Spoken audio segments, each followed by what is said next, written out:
What's going on? This is AP iPhone Help, and today I'm going to be talking about the best uses for the Zoom H1. This is a mini pocket recorder. It's great for the people who are starting out, and I mean it's a great recorder in general. It's got a lot of uses. Some of them are a little hidden, and today I'm going to show you how to get the best audio sound out of your Zoom H1. Alright, so let's just take a look at the Zoom H1 handy recorder. If you missed the unboxing, there will be a link up there to see the unboxing video.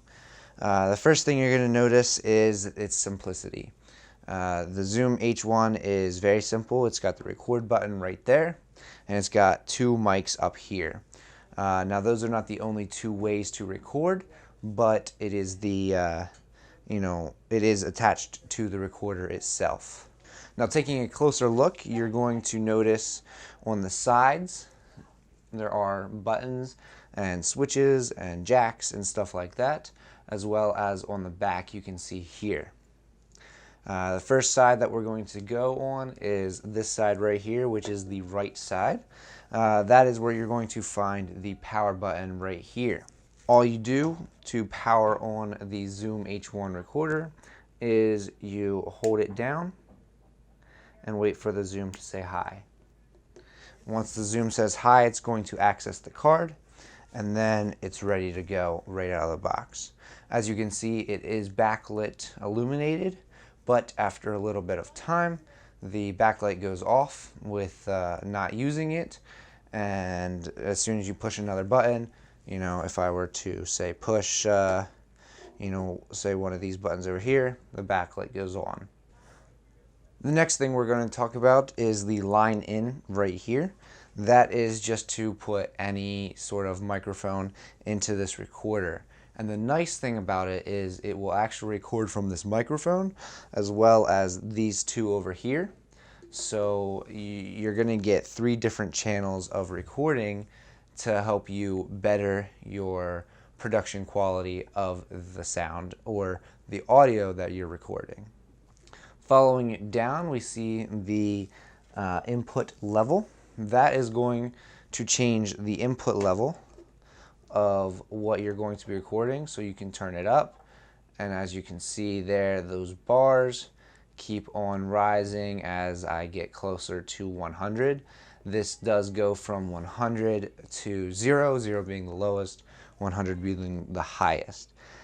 With that, I do like to keep it at a level where the bars here are about 3/4 of the way, because then I can easily change it in post.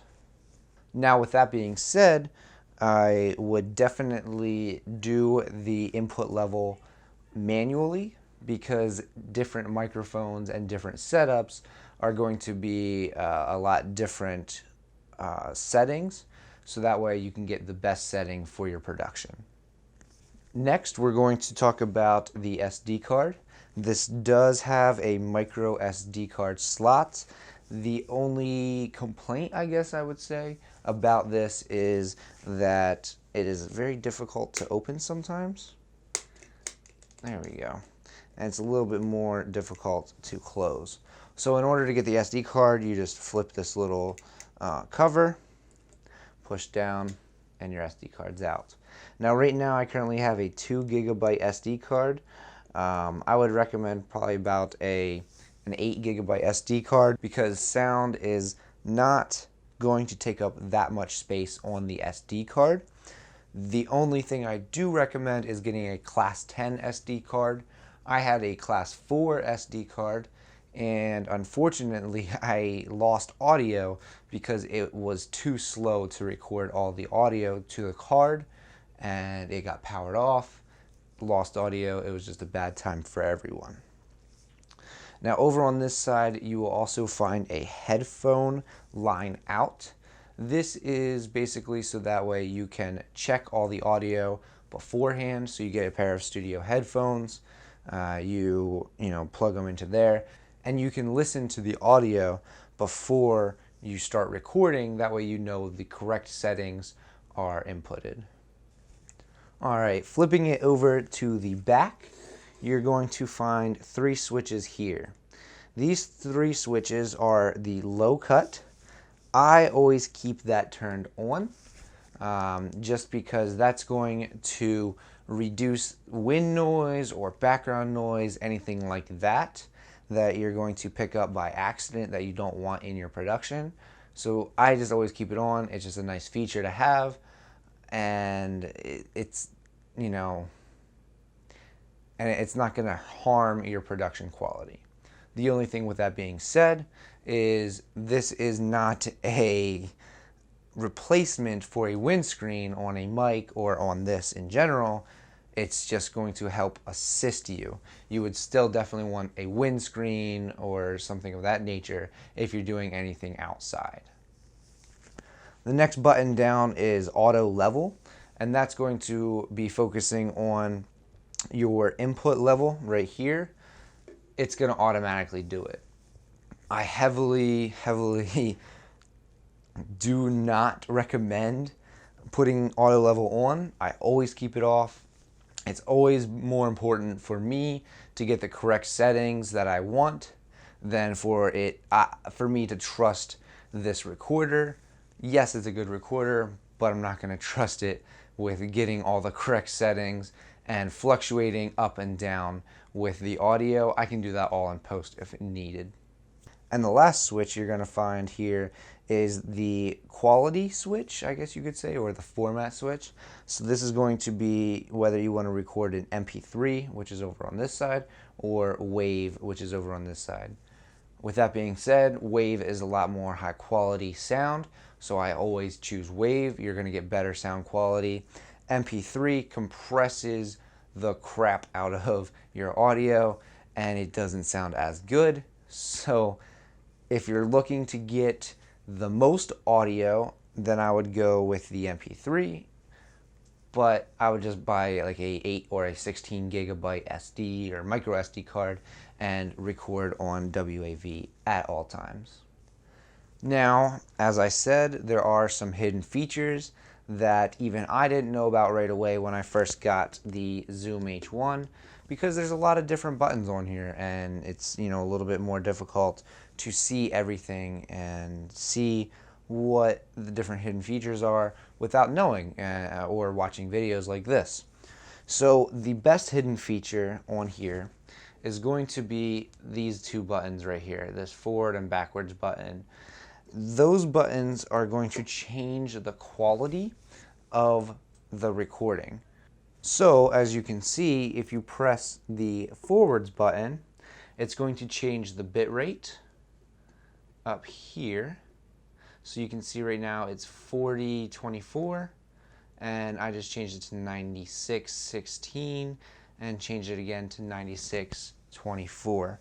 That is the best quality recording rate for the WAV, but with that being said, it's going to lower the amount of recording time that you have.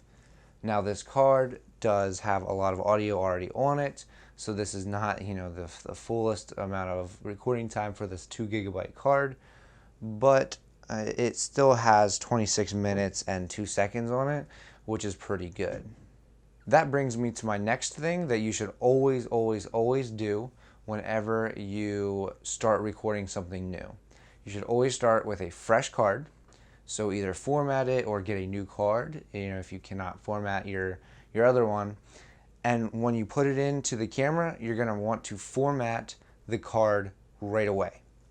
How you would do that is you're going to use the trash can right here, that button there, but you're going to first power off your H1. So we're going to power it off. All right, and then what we do is we hold this trash can button while powering it on. So hold the trash can button while powering it on until it says hi, and then it'll tell you what to do. So press record, and it's formatting. It's done, accessing the card. And now we have a brand new formatted card using the highest bit quality, as you can see here, on a WAV format. and we have 56 minutes and 25 seconds left. And just as an FYI, you have your hours here, your minutes there, and lastly your seconds. Last thing on the list is going to be this power button right here. Yes, it is the power button, it's how you turn it on and off, but the best part about the power button is it also has the hold button. So if you just flip this switch up, it's going to be on hold. Now what that means is you cannot do anything at all while the hold button is in use. So if I press record, you can see it just says hold. That's really good when you're giving this to somebody else. You know, you're miking somebody up and they put it in a pocket or they put it somewhere else or they're holding it. They cannot possibly press any buttons over here. They cannot stop the recording. It's just always going to be recording. So how I use it is I'll do all my settings the way I want them to be. Press that record button, press the hold switch up, and then nobody can turn it off and stop it from recording unless you press the hold switch back down and stop it. And that is really it for the Zoom H1 audio recorder. This is a very, very easy to use audio recorder, and it's basically plug and play right out of the box. The only thing that you have to worry about is those hidden features, which I have just shown you. All right, thank you for watching my best uses for the Zoom H1, the little hidden tricks and features that you probably were not fully aware of. I hope I was able to help you out, and if I was, make sure you leave a comment down below, tell me what you think. Make sure you hit that subscribe button over there, and I will catch you guys next week. Peace.